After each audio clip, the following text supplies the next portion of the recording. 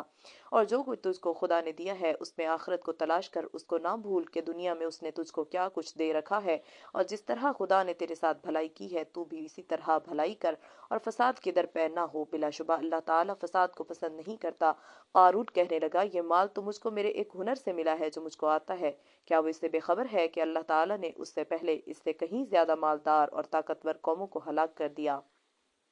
اور نہ سوال کیا جائے مجرموں سے ان کے گناہوں کے بارے میں، یعنی ان کی عقلیں ماری گئی ہیں تبھی تو گناہ میں مبتلا ہیں، پھر سوال سے کیا فائدہ؟ پھر نکلا ایک دن قوم کے سامنے بن سور کر خدم و حشم کے ساتھ، تو جو لوگ دنیا کے طالب تھے انہوں نے اس کو دیکھ کر کہا اے کاش ہمیں بھی یہ سب کچھ ہوتا جو قارون کو دیا گیا ہے۔ بلا شبہ یہ بڑے نصیب والا ہے، اور جن لوگوں کو اللہ نے بصیرت و علم عطا کیا تھا انہوں نے کہا تمہیں ہلاکی ہو، جو اللہ پر ایمان لایا اور نیک عمل کیے اس کے لیے اللہ کا ثواب اس دولت سے بہتر ہے، اور اس کو نہیں پاتے مگر صبر کرنے والے۔ پھر ہم نے قارون اور اس کے محل کو زمین میں دھنسا دیا، بس اس کے لیے کوئی جماعت مددگار ثابت نہیں ہوئی جو خدا کے عذاب سے اس کو بچائے، اور وہ بے یار و مددگار ہی رہ گیا۔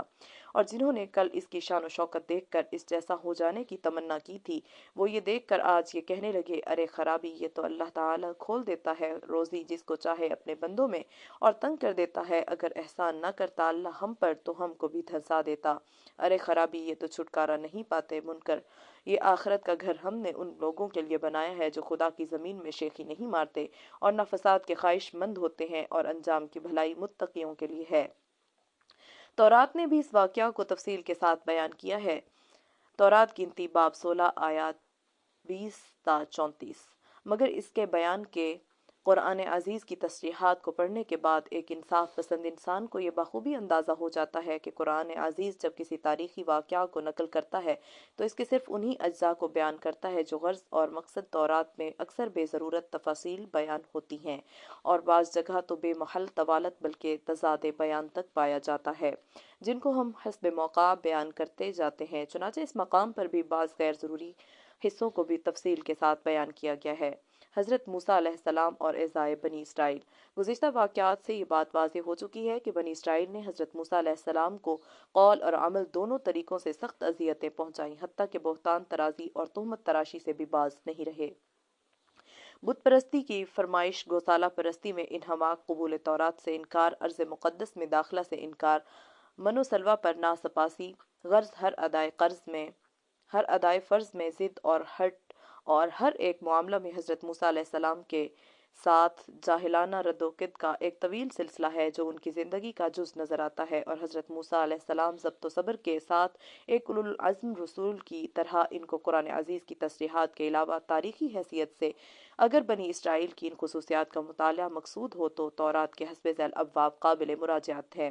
خروج باب 12 آیات 12، 11 باب 16 آیات 3، 2 گنتی باب 14 آیات 3، 1 باب 16 آیات 13-14، باب 7 آیات 12-13، استثناء باب 9 آیات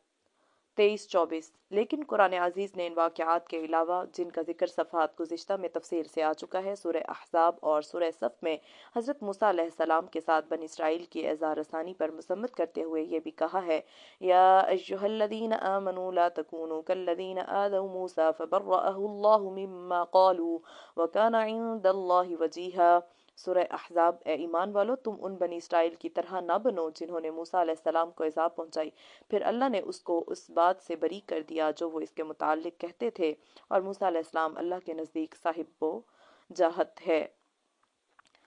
صاحب وجاہت ہے۔ وَإِذْ قَالَ مُوسَىٰ لِقَوْمِهِ يَا قَوْمِ لِمَ تُؤْذُونَنِي وَقَدْ تَعْلَمُونَ أَنِّي رَسُولُ اللَّهِ إِلَيْكُمْ فَلَمَّا زَاغُوا أَزَاغَ اللَّهُ قُلُوبَهُمْ وَاللَّهُ لَا يَهْدِي الْقَوْمَ الْفَاسِقِينَ۔ سورہ صف۔ اور جب موسیٰ علیہ السلام نے اپنی قوم سے کہا، اے قوم تو کس لیے مجھ کو عذاب پہنچاتی ہے جبکہ تجھ کو یہ معلوم ہے کہ میں تمہاری جانب خدا کا بھیجا ہوا رسول ہوں۔ پھر جب وہ کجی پر اڑ بیٹھے تو اللہ نے بھی ان کے دلوں پر کجی کو مسلط کر دیا، اور اللہ نافرمان قوم کو راہیاب نہیں کیا کرتا۔ اس لیے علماء تفسیر نے ان ہر دو مقام پر بحث کی ہے کہ یہاں جس اعضاء کا تذکرہ کیا گیا ہے کیا اس سے وہی حالات مراد ہیں جو بنی اسرائیل کی سرکشی اور طعنت کے سلسلہ میں بیان ہو چکے ہیں، اور جن کا پورا سلسلہ یقیناً حضرت موسیٰ علیہ السلام کی اذیت کا باعث تھا، یا ان کے علاوہ کسی اور خاص واقعہ کی جانب اشارہ ہے۔ چنانچہ بعض مفسرین نے تو یہ فرمایا کہ اس سے وہی اعضاء مراد ہے جو حضرت موسیٰ علیہ السلام کو بنی اسرائیل کے طعنت اور ضد کی وجہ سے پہنچتی رہی تھی، اور بعض مفسرین نے ان ہر دو آیات کا مصداق گزشتہ واقعات سے جدا واقعہ کو بتایا ہے، اور وہ فرماتے ہیں کہ بعض صحیح احادیث میں حضرت موسیٰ اور بنی اسرائیل کے درمیان ایسے واقعات کا تذکرہ پایا جاتا ہے جن کا تفصیلی ذکر قرآن عزیز میں موجود نہیں ہے، لہٰذا ان کے واقعات میں سے کوئی ایک مخصوص واقعہ یا سب واقعات ان آیات کے مصداق ہیں، اور وہی ان کے لیے شان نزول کی حیثیت رکھتے ہیں۔ ان واقعات میں سے ایک واقعہ بخاری اور مسلم میں مذکور ہے، اور وہ یہ کہ حضرت ابو ہریرہ فرماتے ہیں کہ ایک مرتبہ نبی صلی اللہ علیہ وسلم نے ارشاد فرمایا کہ حضرت موسیٰ پر شرم و حیا کا بہت غلبہ تھا، حتیٰ کہ وہ اپنے برہنہ حصہ پر بھی نگاہ نہیں پڑنے دیتے تھے۔ اس کے برعکس بنی اسرائیل مجمع عام میں برہنہ ہو کر غسل کرنے کے عادی تھے، اس لیے وہ حضرت موسیٰ کو تنگ کرتے اور ان کی مذاق اڑاتے تھے۔ کبھی کہتے کہ ان کے خاص حصہ جسم پر برس کے داغ ہیں، کبھی کہتے کہ ان کو ادرد فوتوں کا متورم ہو کر بڑھ جانا کا مرض ہے، یا کوئی اور اسی قسم کا خراب مرض ہے، تب ہی تو چھپ کر علیحدہ نہاتے ہیں۔ حضرت موسیٰ علیہ السلام سنتے اور خاموش رہتے۔ آخر اللہ تعالیٰ کی یہ مرضی ہوئی کہ ان کو اس تہمت سے پاک اور بری کرے، چنانچہ ایک روز وہ علیحدہ آڑ میں نہانے کی تیاری کر رہے تھے، کپڑے اتار کر پتھر پر رکھ دیے، پتھر خدا کے حکم سے اپنی جگہ سے سرکا، اور جہاں مجمع میں بنی اسرائیل برہنہ نہا رہے تھے وہاں چل کر پہنچ گیا۔ حضرت موسیٰ علیہ السلام گھبراہٹ اور غصہ میں اس کے پیچھے یہ کہتے ہوئے دوڑے، ثوبی حجر، اے پتھر میرے کپڑے۔ پتھر جب مجمع کے سامنے ٹھہر گیا تو سب نے دیکھ لیا کہ موسیٰ علیہ السلام بیان کردہ ہر قسم کے عیب سے پاک و صاف ہیں۔ حضرت موسیٰ علیہ السلام پر اس اچانک واقعہ کا ایسا اثر پڑا کہ غصہ میں جھنجھلا کر پتھر پر لاٹھی کے چند وار کر دیے، جس سے اس پر نشان پڑ گئے۔ بخاری باب الغسل، مسلم باب الفضائل۔ بخاری اور مسلم نے اس کو متعدد طریقوں سے روایت کیا ہے۔ ان میں سے ایک طریقہ میں اس واقعہ کو سورہ احزاب کی اس آیت کا شان نزول قرار دیا ہے جس میں بنی اسرائیل کی ایذا اور خدا تعالیٰ کی جانب سے موسیٰ علیہ السلام کی برات کا ذکر ہے، اور اسی آیت کے شان نزول میں ابن ابی حاتم نے حضرت علی سے دوسری روایت نقل کی ہے۔ حضرت علی فرماتے ہیں کہ حضرت موسیٰ اور حضرت ہارون پہاڑ حور پر گئے، مگر حضرت ہارون علیہ السلام کا وہیں انتقال ہو گیا اور حضرت موسیٰ تنہا واپس ہوئے۔ بنی اسرائیل نے یہ دیکھا تو حضرت موسیٰ پر تہمت رکھی کہ اس نے ہارون کو قتل کر دیا۔ حضرت موسیٰ کو اس تہمت سے بہت دکھ پہنچا، تب اللہ تعالیٰ نے فرشتوں کو حکم دیا کہ ہارون کی نعش کو بنی اسرائیل کے سامنے پیش کریں۔ فرشتوں نے فضا میں حضرت ہارون علیہ السلام کی نعش بنی اسرائیل کے مجمع میں پیش کی، اور انہوں نے یہ دیکھ کر اطمینان حاصل کیا کہ واقعی ہارون پر قتل کا کوئی نشان نہیں ہے۔ تیسری روایت حضرت عبداللہ ابن عباس اور سدئی سے کتب تفاسیر میں منقول ہے کہ جب قارون کو حضرت موسیٰ علیہ السلام کی نصیحت بہت ناگوار گزرنے لگی تو ایک دن اس نے ایک پیشہ ور عورت کو کچھ روپے دے کر اس پر آمادہ کر لیا کہ جس وقت حضرت موسیٰ پند و نصیحت میں مصروف ہوں اس وقت تو ان پر الزام لگایا کہ یہ شخص مجھ سے تعلق رکھتا ہے۔ چنانچہ دوسرے دن جب حضرت موسیٰ علیہ السلام واعظ فرما رہے تھے تو اس عورت نے حضرت موسیٰ پر الزام لگایا۔ حضرت موسیٰ یہ سن کر سجدہ میں گر پڑے اور پھر سر اٹھا کر عورت کی جانب مخاطب ہوئے کہ تو نے جو کچھ ابھی کہا تھا کیا خدا کی قسم کھا کر کہہ سکتی ہے کہ یہ سچ ہے؟ یہ سن کر عورت پر رعشہ طاری ہو گیا اور اس نے کہا، بخدا سچ بات یہ ہے کہ قارون نے مجھ کو روپیہ دے کر اس الزام پر آمادہ کیا تھا، ورنہ تو آپ اس سے بری اور پاک ہیں۔ تب حضرت موسیٰ علیہ السلام نے قارون کے لیے بد دعا کی اور خدا کے حکم سے مع ساز و سامان زمین میں دھنسا دیا گیا۔ محاکمہ اس بحث میں صحیح مسلک یہ ہے کہ جب قرآن عزیز نے حضرت موسیٰ علیہ السلام سے متعلق اعزاء کے واقعہ کو مجمل بیان کیا ہے اور اس کی کوئی تعیین نہیں کی، تو ہمارے لیے بھی یہی مناسب ہے کہ اس کی تفصیل اور تعیین کیے بغیر نفس واقعہ پر ایمان لائیں اور کسی خاص واقعہ سے متعلق نہ کریں، اور جس حکمت و مصلحت کی بنا پر اللہ تعالی نے اس کو مجمل رکھنا مناسب سمجھا، ہم بھی اسی پر اکتفا کریں، اور اگر تفصیل اور تعیین کی جانب توجہ دینا ضروری ہے تو پھر یہ تسلیم کرنا چاہیے کہ ان ہر دو آیات کا مصداق وہ تمام واقعات ہیں جو حضرت موسیٰ علیہ السلام کی اظہار ثانی سے متعلق قرآن عزیز اور صحیح احادیث میں منقول ہے، اور اس امر کا لحاظ کرتے ہوئے کہ زیر بحث اعزاء کا معاملہ اس نوعیت کا ہے کہ جسے حضرت موسیٰ کی جانب سے اس کا دفاع کر کے ان کی قولی حفوات سے ان کو بری اور پاک ثابت کر دیا، تو ان ہر دو آیات کے مصداق کی تعیین میں وہ تینوں روایات قابل ترجیح ہیں جو کتب احادیث سے نقل کی جا چکی ہیں، اور وہ سب ان آیات کا مصداق ہیں۔ رہا یہ امر کے شان نزول کے لیے کسی ایک واقعہ کا مخصوص ہونا ضروری ہے، تو بقول حضرت شاہ ولی اللہ یہ درست نہیں ہے، بلکہ شان نزول کی اصل حقیقت یہ ہے کہ زمانہ نبوت میں پیش آنے والے وہ تمام واقعات جو کسی آیت کا مصداق بن سکتے ہوں، اس آیت کے لیے یکساں طور پر شان نزول کہے جا سکتے ہیں۔ اس مقام کی تفسیر میں نجار نے قصص الانبیاء میں ایک طویل بحث کی ہے، اور ان کے درمیان اور مصر کی مجلس علماء کے درمیان جو بحث و تمحیص ہوئی ہے اس کو بھی نقل کیا ہے، مگر ہم چونکہ دونوں خیالات کے پوری طرح ہم نوا نہیں ہیں اور مفسرین قدیم میں ابن کثیر اور ابن حیان کے رجحانات کے معید ہیں، اسی لیے اس بحث کو نظر انداز کرتے ہیں۔ حضرت ہارون علیہ السلام کی وفات۔ گزشتہ واقعات میں یہ بیان کیا جا چکا ہے کہ جب بنی اسرائیل نے ارض مقدس میں داخل ہونے سے انکار کر دیا تھا تو اللہ تعالی نے حضرت موسیٰ علیہ السلام کے ذریعہ ان کو یہ اطلاع کر دی تھی کہ 40 سال تک اب تم کو اسی سرزمین میں بھٹکنا پڑے گا، اور سرزمین مقدس میں ان افراد میں سے کوئی بھی داخل نہ ہو سکے گا جنہوں نے داخل ہونے سے اس وقت انکار کر دیا ہے۔ اسی کے ساتھ ساتھ ان کو یہ بھی بتایا کہ موسیٰ اور ہارون بھی تمہارے پاس ہی رہیں گے، کیونکہ ان کی اور آنے والی نسل کی رشد و ہدایت کے لیے ان دونوں کا یہاں موجود رہنا ضروری ہے۔ چنانچہ جب بنی اسرائیل تیہ کے میدان میں گھومتے اور پھرتے پھراتے پہاڑ کی اس چوٹی کے قریب پہنچے جو حور کے نام سے مشہور تھی، حضرت ہارون علیہ السلام کو پیغام اجل آ پہنچا۔ وہ اور حضرت موسیٰ خدا کے حکم سے حور پر چڑھ گئے اور وہیں کچھ روز عبادت الہی میں مصروف رہے، اور جب حضرت ہارون کا وہاں انتقال ہو گیا تب حضرت موسیٰ ان کی تجہیز و تکفین کے بعد نیچے اترے اور بنی اسرائیل کو ہارون کی وفات سے مطلع کیا۔ تورات میں اس واقعہ کو اس طرح ادا کیا ہے، اور بنی اسرائیل کی ساری جماعت قاوس سے روانہ ہو کر کوہ حور پر پہنچی، اور خداوند نے کوہ حور پر ادوم کی سرحد سے ملا ہوا تھا۔ موسیٰ اور ہارون سے کہا، ہارون اپنے لوگوں میں جا ملے گا، کیونکہ وہ اس ملک میں جو میں نے بنی اسرائیل کو دیا ہے جانے نہیں پائے گا، اس لیے کہ مریبہ کے چشمے پر تم نے میرے کلام کے خلاف عمل کیا، لہٰذا تو ہارون اور اس کے بیٹے یارس کو اپنے ساتھ لے کر کوہ حور پر آ جا، اور ہارون کے لباس کو اتار کر اس کے بیٹے یاریز کو پہنا دینا، کیونکہ ہارون وہیں وفات پا کر اپنے لوگوں میں جا ملے گا۔ اور موسیٰ نے خداوند کے حکم کے مطابق عمل کیا اور ساری جماعت کی آنکھوں کے سامنے کوہ حور پر چڑھ گئے، اور موسیٰ نے ہارون کے لباس کو اتار کر اس کے بیٹے یارس کو پہنا دیا، اور ہارون نے وہیں پہاڑ کی چوٹی پر رحلت کی۔ تب موسیٰ اور الیارس پہاڑ سے اتر آئے۔ جب جماعت نے دیکھا کہ ہارون نے وفات پائی تو اسرائیل کے سارے گھرانے کے لوگ ہارون پر 30 دن تک ماتم کرتے رہے۔ گنتی باب 2 آیات 22-29۔ حضرت موسیٰ علیہ السلام اور خضر علیہ السلام۔ حضرت موسیٰ علیہ السلام کے واقعات زندگی میں ایک اہم واقعہ اس ملاقات کا ہے جو ان کے اور ایک صاحب باطن کے درمیان ہوئی، اور حضرت موسیٰ نے ان سے عالم تکوینیات کے بعض رموز و اسرار معلوم کیے۔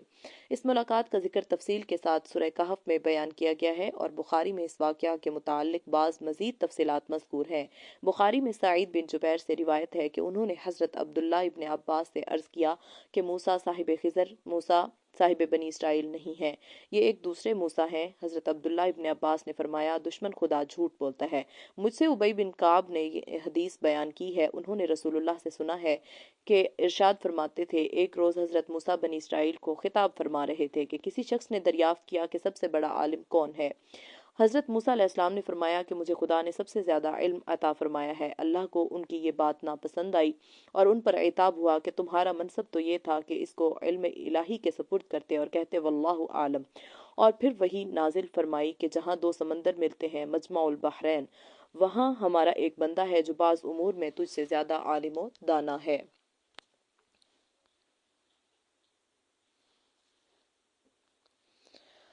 حضرت موسیٰ علیہ السلام نے عرض کیا کہ پروردگار تیرے اس بندے تک رسائی کا کیا طریقہ ہے؟ اللہ تعالیٰ نے فرمایا کہ مچھلی کو اپنے توشہ دان میں رکھ لو، بس جس مقام پر مچھلی گم ہو جائے اسی جگہ وہ شخص ملے گا۔